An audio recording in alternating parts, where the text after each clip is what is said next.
Here's the uncomfortable truth nobody who sells relationship advice wants to actually say out loud. You cannot make an avoidant obsessed with you. Not in 13 minutes, not in 13 months, not through some strategy or algorithm or scripted text message someone sold you in a course. And the moment you stop trying to, that's when something genuinely interesting starts happening. I want to talk about the real psychology here, because I've spent a long time studying what actually moves an avoidant person, and it's not what you think. It's almost the opposite of what you think. And once you see the science behind it, you're going to look back at everything you've been doing in this relationship and finally understand why none of it has been working. Let me start with something that stopped me cold when I first came across it. Research shows that avoidant attachment is linked to heightened physiological stress reactivity, elevated cortisol, elevated autonomic arousal, despite self-reported low distress. Read that again. The avoidant person who looks completely unbothered, who seems like they genuinely don't feel much, who tells you they're fine and actually appears to mean it. Their brain isn't a brain that doesn't feel. It's a brain that is actively working not to feel. The deactivation requires real cognitive resources. It's an effortful process, not a passive absence, which is wild when you think about it. You've been reading their calm as indifference, as proof they don't care, as evidence that what you have doesn't matter to them. But biologically, underneath the surface, their stress system is firing at almost the same intensity as yours. The difference isn't in the feeling, it's in the suppression of the feeling. Here's the thing nobody talks about. Neuroscientist Alan Schore at UCLA explains that early attachment experiences shape right brain development, the part responsible for emotional regulation and social connection. When early caregivers were emotionally unavailable or dismissive, the developing brain learned to associate proximity and emotional bids with rejection or overwhelm. So their system didn't develop indifference. It developed armor. And that armor isn't protection from you specifically. The oxytocin system, the brain's bonding mechanism, has been conditioned to expect that proximity seeking will be met with emotional unavailability. So the approach response gets suppressed. The system is present but functionally shut down. So when you come in with warmth, with love, with emotional availability, their brain doesn't read that as safety. It reads it as incoming threat, not because you're dangerous, because closeness itself was taught to be dangerous before you ever showed up. This is the thing most people miss completely, and missing it costs people years. When you chase an avoidant, you're not showing them love. You're confirming the neural story they've carried their whole life. The pursuit-withdrawal cycle kicks in when anxious needs for connection trigger the avoidant partner's feelings of suffocation, prompting them to pull back further, which then intensifies the anxious partner's abandonment fears. You pursue, they withdraw, you pursue harder.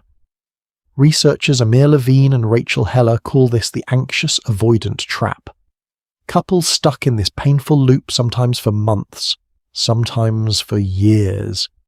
And here's where I need you to actually hear something. The trap isn't a coincidence. It's not bad luck. It's a direct product of what each nervous system was trained to do. People with anxious attachment are often unconsciously drawn to avoidant partners because they represent a kind of challenge, an opportunity to finally get the emotional connection they've always longed for. And people with avoidant attachment are often drawn to anxious partners because the pursuit and neediness actually reinforces their sense of independence and self-reliance. You two found each other on purpose. Your nervous systems chose each other. Not because it's healthy, because it's familiar, because it recreates the original wound in a form that feels like love. So what do you actually do with that? I could jump straight to tactics, the no-contact approach, the timing of your texts, the way to phrase things so they feel low pressure. But I think tactics hide what's really happening here. And honestly, tactics are exactly why most people who try this stuff end up more confused 6 months later than when they started. Here's what the research actually shows changes things. According to Mikulincer and Schore, people with avoidant attachment tend to use deactivation strategies, basically turning off the attachment system. They predominantly use suppression as an emotional regulation tool and generate less effective strategies for dealing with negative social emotions. Translation: they don't just suppress what they feel toward you, they suppress what they feel toward everyone, toward themselves. They've built an entire architecture of emotional management so complex that even they can't always tell what's real underneath it. And here's where it gets genuinely interesting. In an fMRI study where participants were asked to think of negative attachment-related scenarios or actively suppress those thoughts, avoidance was linked to less deactivation in 2 specific brain regions during suppression, which was interpreted as suggesting that avoidant people's suppression was less complete, less efficient than previously assumed. Less complete, less efficient. Meaning the wall isn't as solid as it looks. Something is getting through. The feelings are there, they're just being managed, contained, redirected, not erased. Now here's the question that actually matters. What causes that suppression to break down? Not pursuit, not emotional pressure, not ultimatums or declarations or long explanations of how their behaviour is affecting you. None of that disrupts the suppression. All of that triggers it harder, because avoidant individuals use deactivation specifically to process comfort-related attachment stimuli, treating them as threatening. Your emotional expression, your need for closeness, your love, their system is treating it the same way it treats a threat.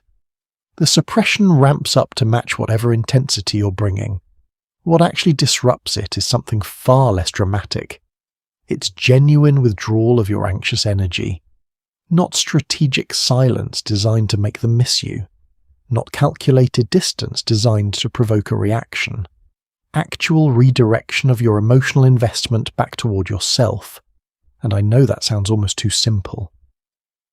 But the neuroscience is clear on why it works.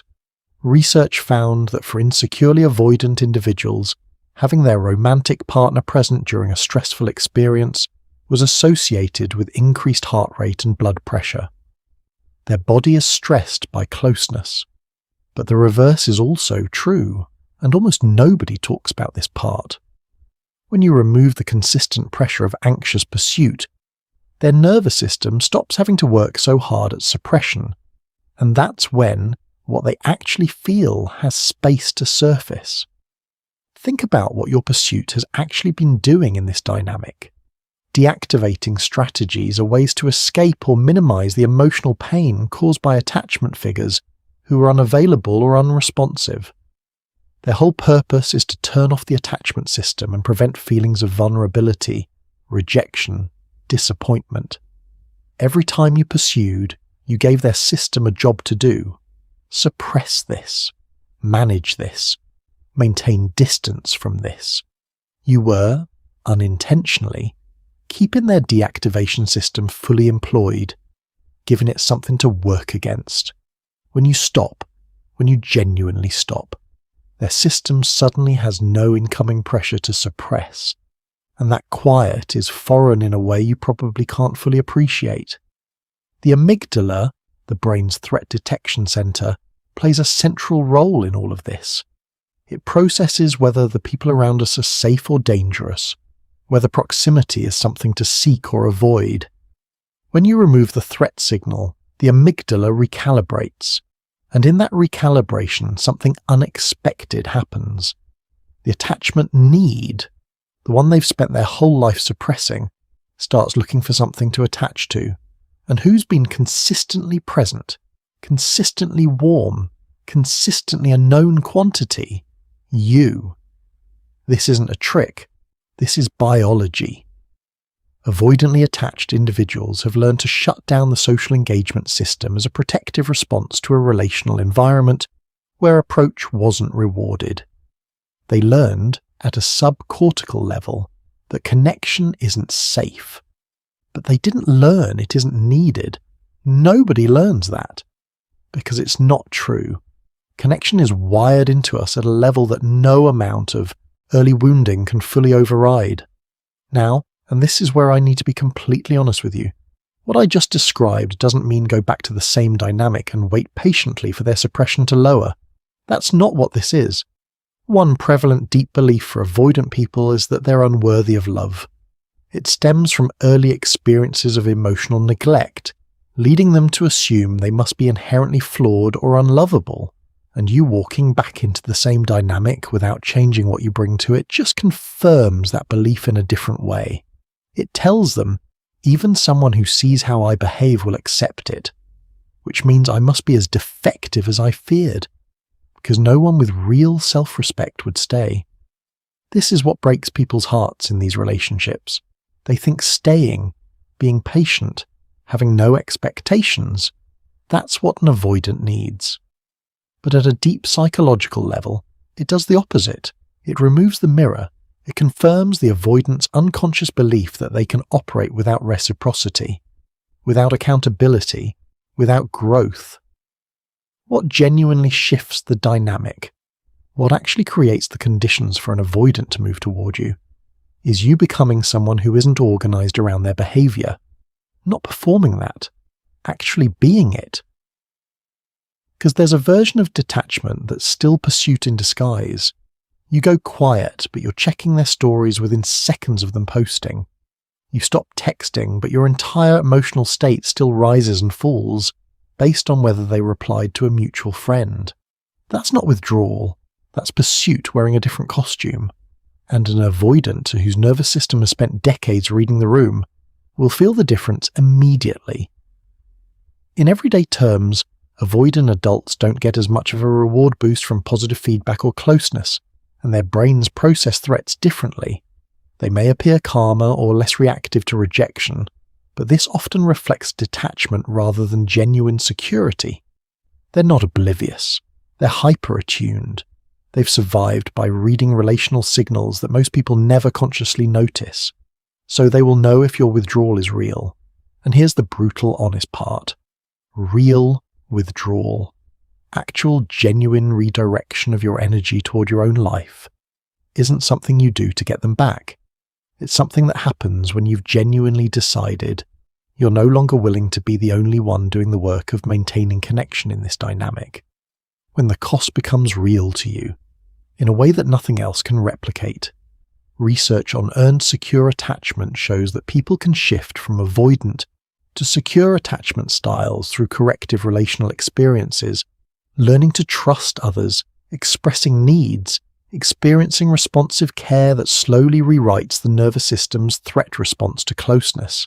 That's what you are offering, the corrective experience, the consistent presence that could have, over time, begun to rewire the association between closeness and threat.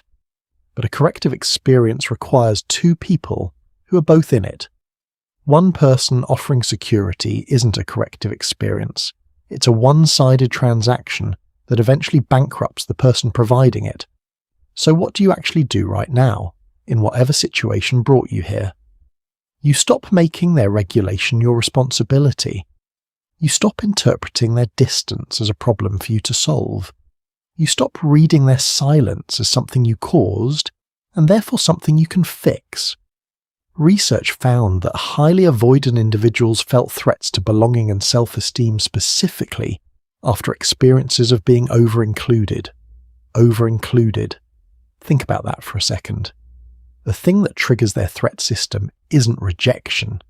It's the feeling of being too wanted, too pursued, too held, you being less available, less focused on them, less emotionally centered around their moods.